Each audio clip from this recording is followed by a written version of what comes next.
right now on 5 on your side at 10. Damp days, the unsettled weather that's ahead this week, and just how much rain will fall. Plus, boosting your health as COVID cases rise. Can you get a fourth shot? We verify. But first, he has 2 days left on death row. The fight to stop the execution of a St. Louis County man. The state just gets mulligan after mulligan to continue to pursue death. He murdered this couple whose family is speaking out. Good evening, I'm Ann Allred. And I'm Mike Bush. Less than 48 hours from now, a St. Louis County man is set to be executed for a 1996 double murder. Our Holden Kerwicki joins us now with the new push across the state to spare Carman Deck's life. Well, Mike, when he was arrested in 1996, Deck told investigators it took him about 10 minutes before he decided to execute a Jefferson County couple inside of their home during a robbery. While his supporters pushed the Supreme Court and Governor Parson to spare his life, his victim's daughter believes there's only one acceptable outcome. 2.5 decades after James and Zelma Long were murdered in their rural DeSoto home, their daughter, Angela Rosner, still struggles to accept that they're gone. It's just been hard to comprehend that they're not here. Their killer, Carman Deck, is set to be executed Tuesday evening in Bonne Terre, and Rosner says she plans to be there for one reason. Peace of mind. I know that doesn't sound very nice. Deck was convicted 3 separate times of killing the Longs. It was just like you were reliving it over and over and over. Each time the conviction was overturned on appeal. Carman's death sentences are unconstitutional because, you know, it took the state 3 times to have a sentencing that any court said was okay. That's why groups like Missourians for Alternatives to the Death Penalty are pushing for leniency. The state just gets mulligan after mulligan to continue to pursue death, even though they're violating the constitutional rights of the defendant. While Deck's legal team waits for the Supreme Court to step in and take up the case. No one is suggesting that Carman Deck should, you know, get out of prison and go home tomorrow. We need to come together and determine that life without parole is a harsh enough sentence. It is death by incarceration. His victim's family sees no alternative after what he did. He's a criminal. He don't need to be pardoned or whatever else. He killed 2 people in cold blood. Executing Carman Deck, unfortunately, will not bring them back. And doing it unfairly and unjustly really doesn't serve any purpose either. Barring a last-second stay of execution, Carman Deck is scheduled to be executed Tuesday evening at 6 o'clock in Bonne Terre. Ann? A quiet and cool night across St. Louis. Let's take a look at the arch looking from Forest Park.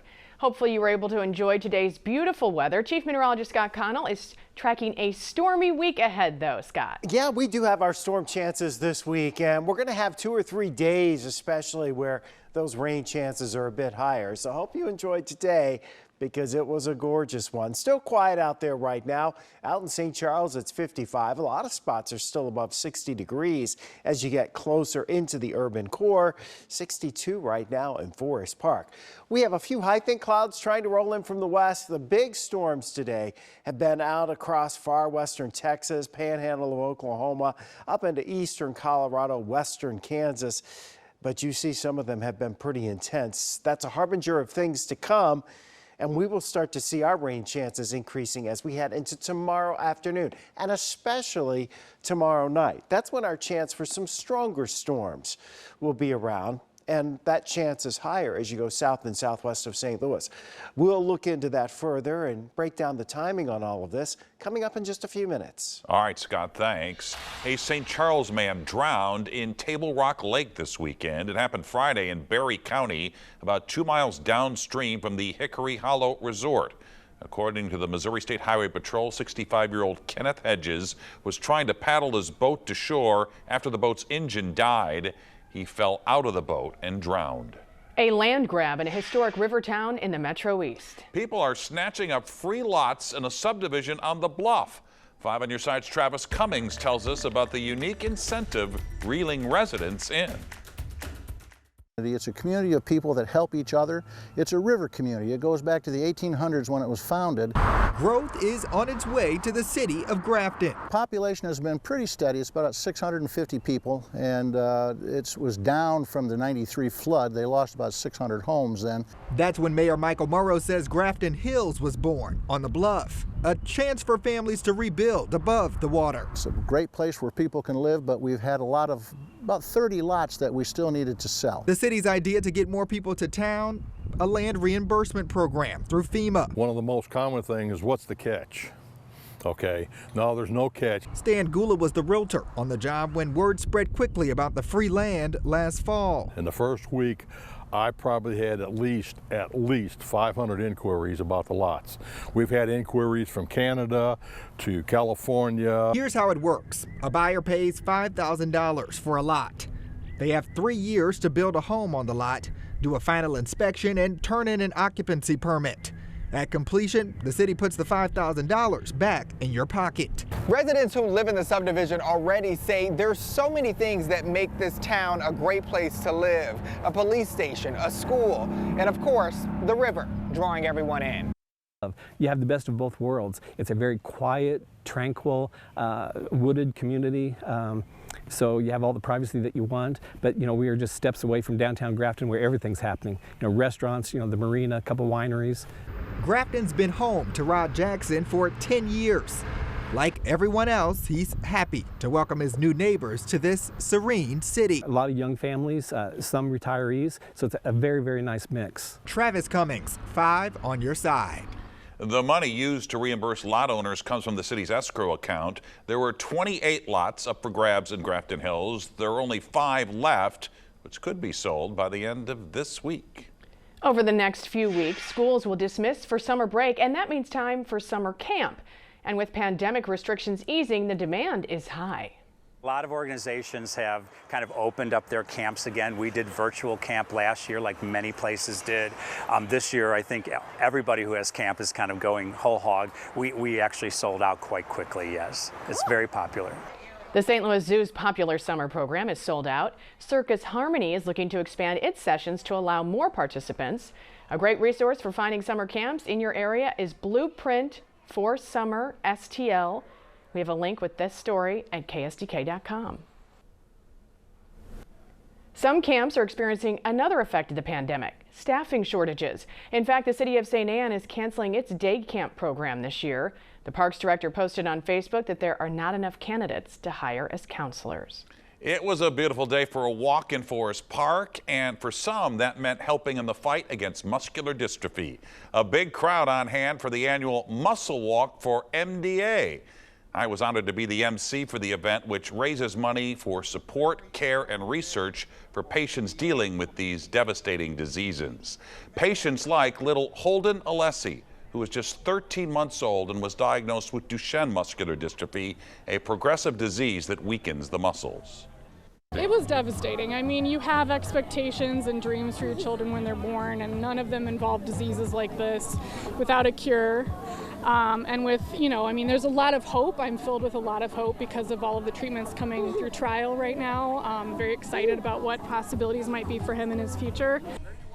But today's walk, like our telethon on Labor Day weekend, raises money to help fight for Holden and so many others like him.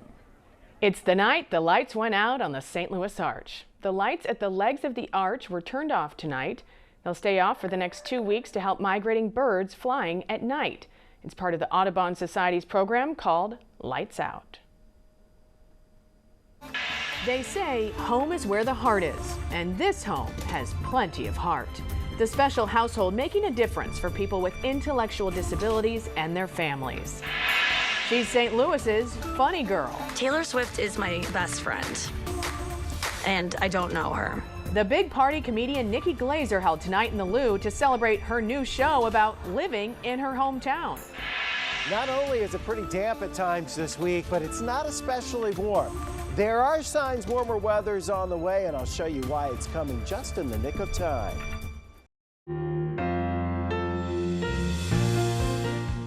You don't have to be related by blood to be part of a family. That's never been more true than the family inside a special home in Maplewood. As you'll learn in tonight's Making a Difference report, there's a good reason there's a sign above the door that says Joyful House. You're pretty good. Some homes are built with wood and steel. Others are built with heart. This is Joyful House. This is the second home that we opened 6 years ago. Joyful House is owned by L'Arche St. Louis. L'Arche is French for ark, like Noah's Ark. L'Arche St. Louis is a network of homes here in the St. Louis area for people with intellectual and developmental disabilities. In this house, the disabled residents are called core members. Keep going, you're doing great. They live side by side with able-bodied assistants, and they're treated with respect and love. Like red? Yeah, I like red. You like pink? Yeah, I like pink. Pink's okay. 44-year-old Amy Barman's true colors have come out ever since she moved into Joyful House 6 years ago.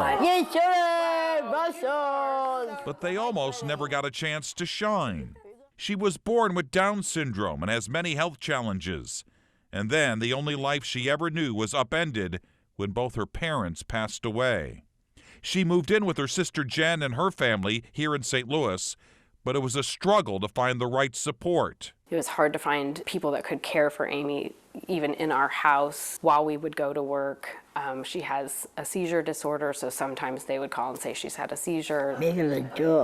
Months later, while driving her kids to school, Jen finally reached Paula Kilcoyne in L'Arche St. Louis. And I thought, I'm gonna pull this car over and I'm just gonna lay down for a minute and listen to this woman talk, because it was the first person in months and months and months that I felt like was telling me, we're here to help. Is this upstairs? Yeah. When Jen now counts her blessings, she counts L'Arche twice. Oh, thank you so much. Oh, I love your hugs. We can probably take off your fitted sheets. And Core members and assistants are housemates. You got it. Sharing day-to-day activities like chores, celebrations, and cooking. I cook it every Thursday. You cook every Thursday? Yeah. And what do you cook? I make chicken enchiladas. Chicken enchiladas? That sounds pretty good. Looks good, Ames. And her sister can't keep up with Amy's social calendar. It's karaoke night, it's ladies' night, it's Tuesday where we're going to, the cafe. L'Arche is an international organization with 3 homes just like this in the St. Louis area. Oh, nice. The assistants are trained and paid, but it appears the job is more passion than profession. They really connect with the core members and value those relationships. Jordan, where are you going to take us? Recognizing our need for one another regardless of ability. Being in this house brings me to a level of, basic core humanity. L'Arche St. Louis, showing that caring is always accessible. 3 homes so far in St. Louis, but they'd love to build more, and we can link you to more information on KSDK.com. And a reminder, if you know an inspiring person or someone making a difference, let me know by email at mbush@ksdk.com. 1 hour ago, a new reality TV show premiered, and our city is one of its stars. Welcome Home Nikki Glaser follows the comedian as she navigates life after moving back to her hometown of St. Louis. The show's first episode aired on E! Tonight. Glaser held a watch party at Westport Social. She was joined by other castmates from her show, including her parents, friends, and her ex, Chris, who she starts dating again. While St. Louis is featured prominently, so is Nikki's humor. I think we both are really enjoying living here.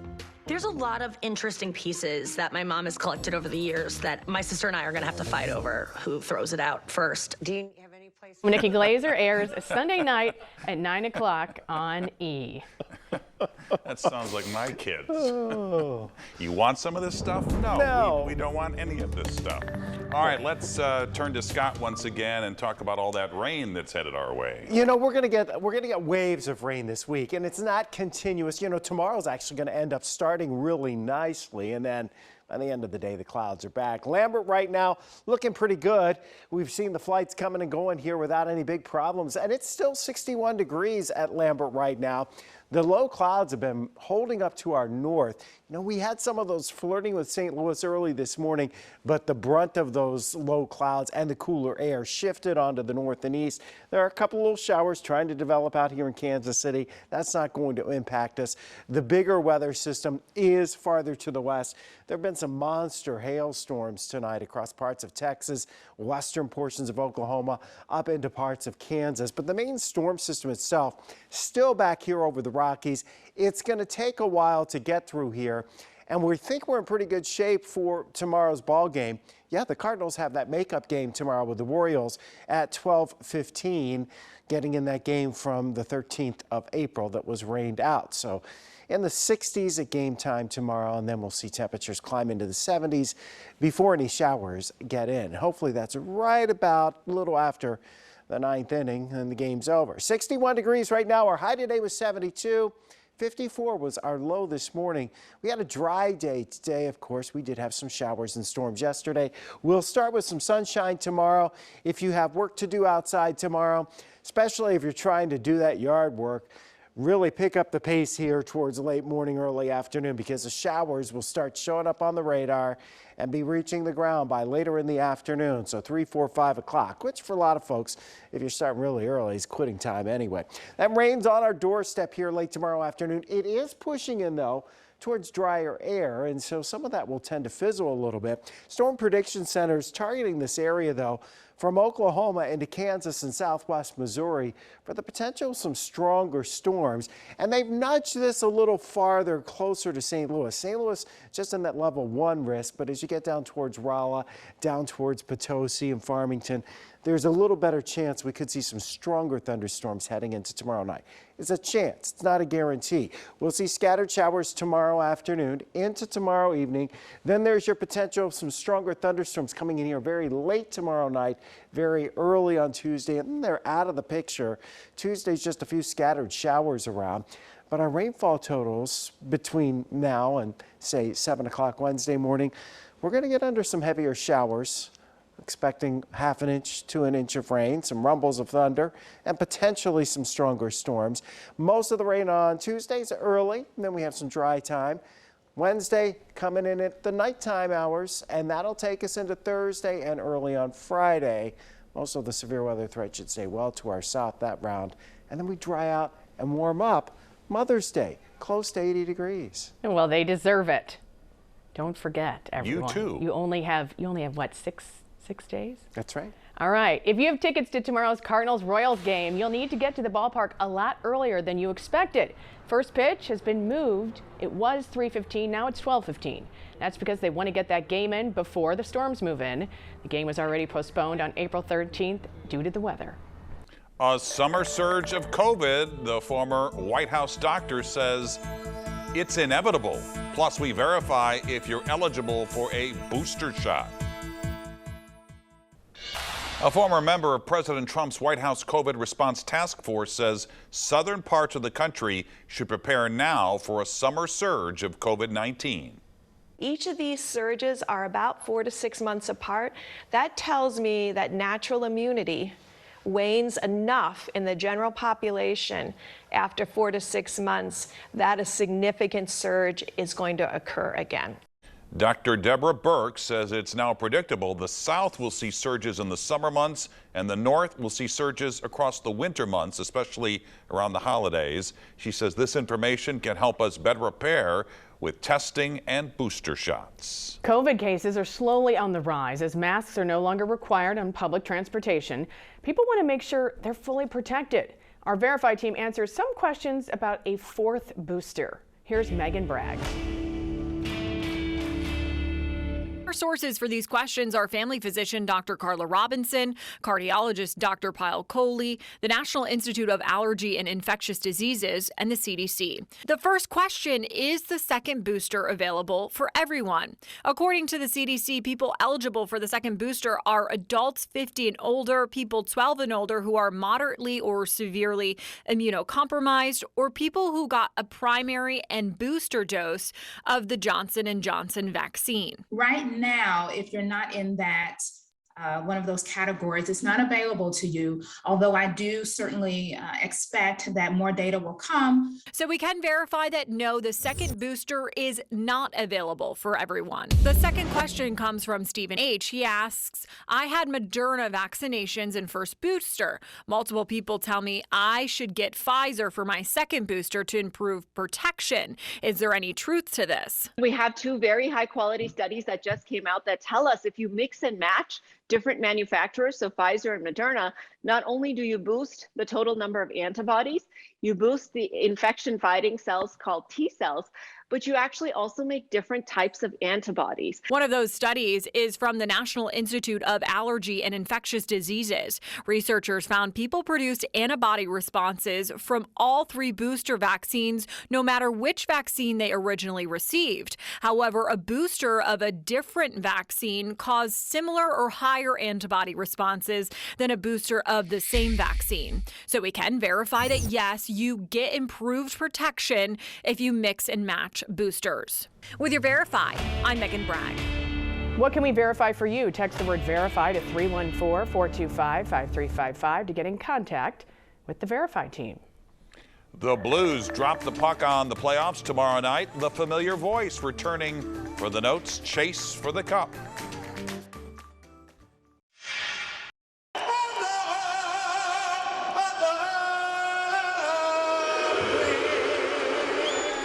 Nobody can get a crowd going in St. Louis quite like Charles Glenn, and he's returning for the Blues playoff run. The team announced he will share national anthem duties in round one with Scott Kennebec.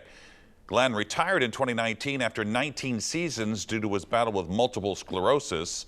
For more information on the Notes chase for the cup and how you can watch playoff games, just text the word Blues to 314-425-5355. And there you have it, 5 on your side at 10. Now here's Frank Cusimano with Sports Plus.